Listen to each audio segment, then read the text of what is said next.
Hey, pipe nerds, it's time to assemble. Why? I got a new toy. Oh yeah, let's do a box opening.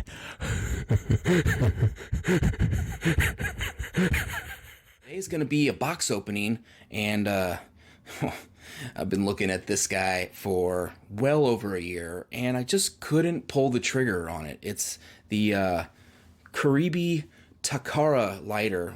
I'm not going to flash too much of it because it'll steal some of the box opening thunder, but definitely want to provide a lot of good footage here because one of the biggest reasons that I was so hesitant to get this lighter, or really any other lighter, is because I felt like I didn't really have a good look into what the product was. Especially when most of our options for retail are online and all we have are pictures. You can't really just go to an online store, pick up an item, feel it in your hand, and really get that sense of what kind of product it is.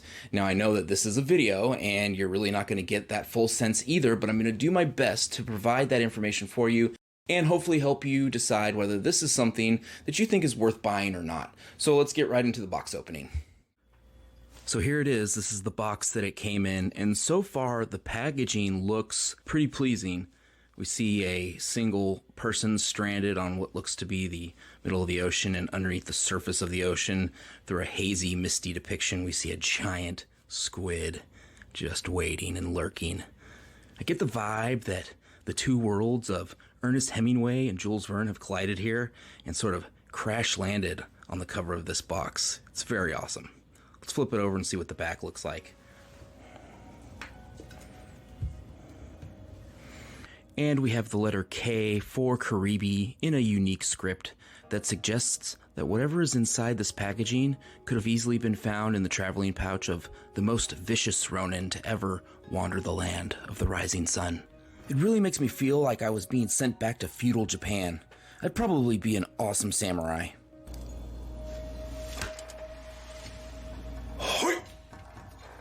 Hey guys, yeah, first day on the job. So, how does this work?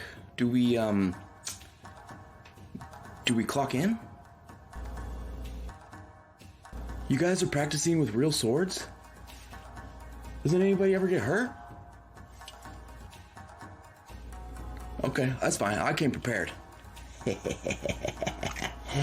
Oh yeah, you better be ready. Everybody knows the pin is mightier than the sword. Oh, it's time for the prayer thing, huh? Who you guys praying to? Wakanai. Nakakashi. That's pretty cool, but have you ever heard of John Wayne? Pilgrim. And what about smoke breaks? You know, smoke a break desu. Okay, I think that's enough with the anticipation. Let's go ahead and open up this box and see what this bad boy looks like.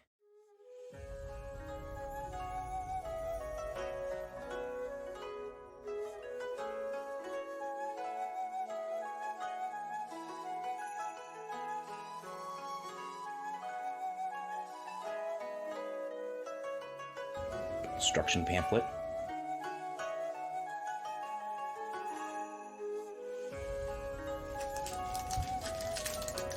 And packaged in cellophane to keep it nice and protected. Nothing left in the box, but it is something that you may want to keep on hand because it has a nice magnetic clasp. Could be useful for all sorts of small items. Alright, let's get this guy out of the plastic packaging. The first thing I notice is the significant heft and secure feeling it has in hand. It definitely feels like you're holding something of quality.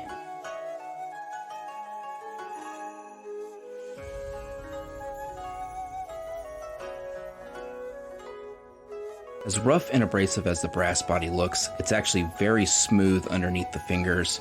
It's very pleasing to feel, and the polished chrome bottom plate and top mechanisms feel like they are very high quality.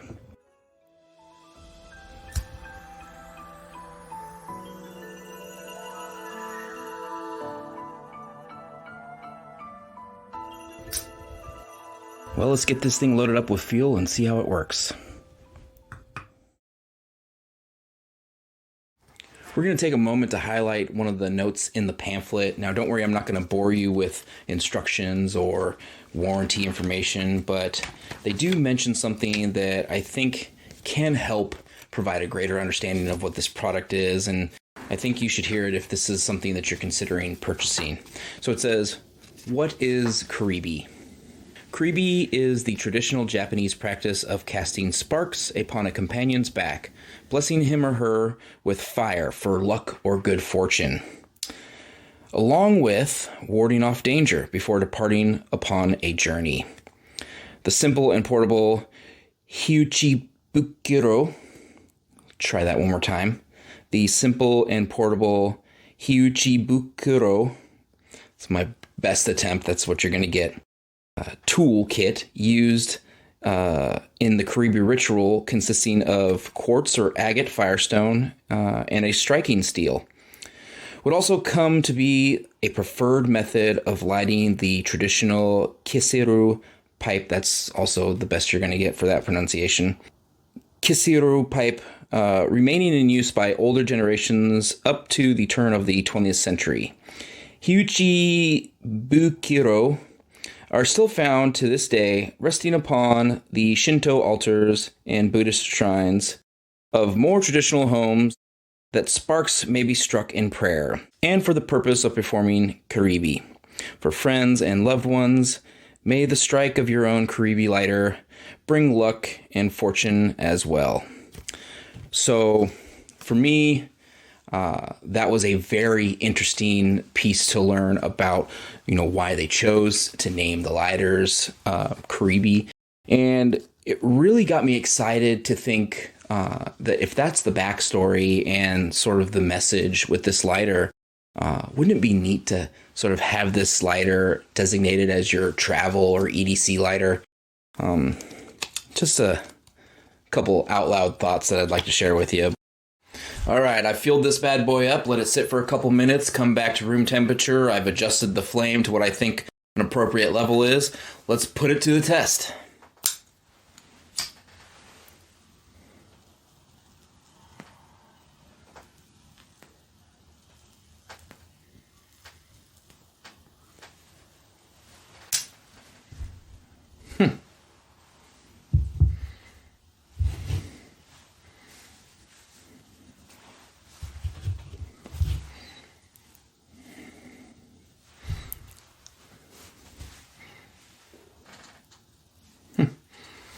So my first thought is how such a little flame could be so efficient. I never would have guessed. It seemed to have light the pipe better than I could have expected from a Bic, a Zippo, or even matches. Why was I so hesitant to get this? Why did I wait so long to get this lighter?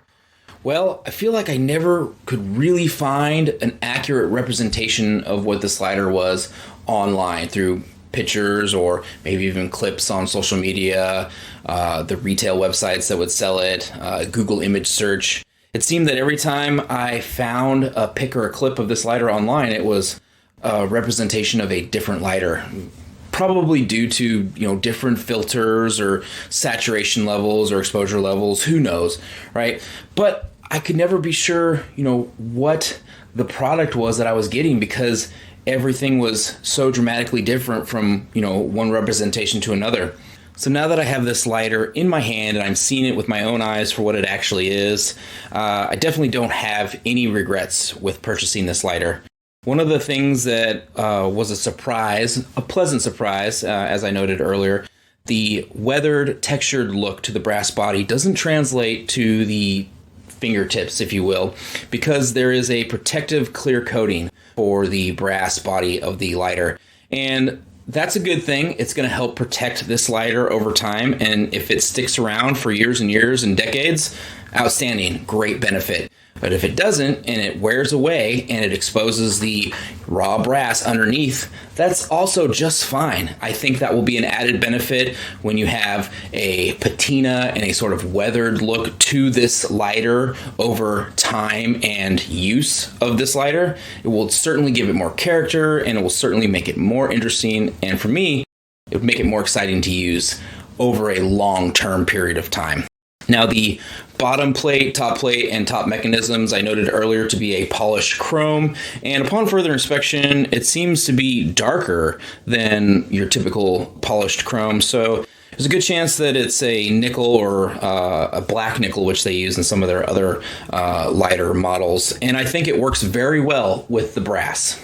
The lift arm cap seems to be working just fine. There is a little bit of play, but nothing concerning, and I don't have any worries on my end. We have 2 ports to provide a dual flame, and of course you have your flint and spring mechanism just along, running parallel to the top cap here, and the flint wheel. Provides a great, fantastic flame, and you can adjust the flame on the bottom with the smaller screw, and then the center larger port there is where you fill it with your butane gas. This lighter did come out of the box with what seems to be some sort of scratch or blemish. So it's not a problem for me. I certainly don't mind, and obviously it doesn't affect the capabilities of the lighter. But if you purchase one of these lighters, as I did from smokingpipes.com, and you have a blemish or a scratch out of the box like this, they have a great reputation for excellent customer service, and if you let them know, I'm sure they'd make it right for you. If you've never seen a lighter like this before, this isn't an original design. These are a copy of the Japanese-made I Am Corona Old Boy lighters, which came out around the 1930s, and those are technically a copy of the Dunhill Unique lighters. Now, the biggest difference that we see is the I Am Corona Old Boy and the Dunhill Unique lighters don't have this winged sort of lift arm, and this is definitely an homage to, the winged design of a samurai's helmet. But that's also not an original design, because we see the Japanese lighter Maruman was doing this decades ago. So just a little homage to Japanese old flint style butane lighters. Not a problem. I think it's awesome that they're keeping that heritage going, and I appreciate it. I always see everybody lighting their old boy style or Kiribi style lighters, in my opinion, very awkwardly. Now, what I'm about to show you might be awkward to you, but I'll put it out there and you guys could make a call and figure out which way is best for you. But I always notice that they raise the lift arm and then they flip the lighter around, strike the flint wheel with their thumb, then flip the lighter back around so that they can light their pipe. For me, that seems a little redundant.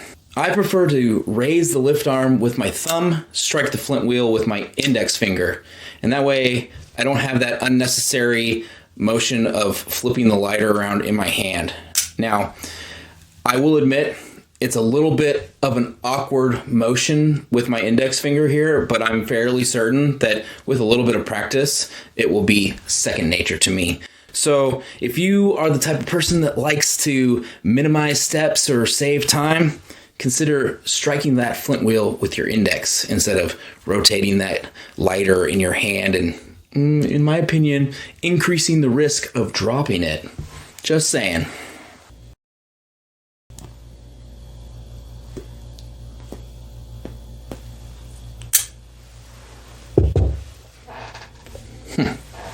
All right, pipe nerds, thanks for watching. If you have any questions about this lighter, leave a comment. I'll do my best to answer them for you. And until next time, sweet smokes, y'all. I like to think that I'm linking the rich history and heritage of pipes and pipe tobacco to a more sustainable existence in the future. And really, that's just a fancy way of saying I like to make videos on pipes and pipe tobacco.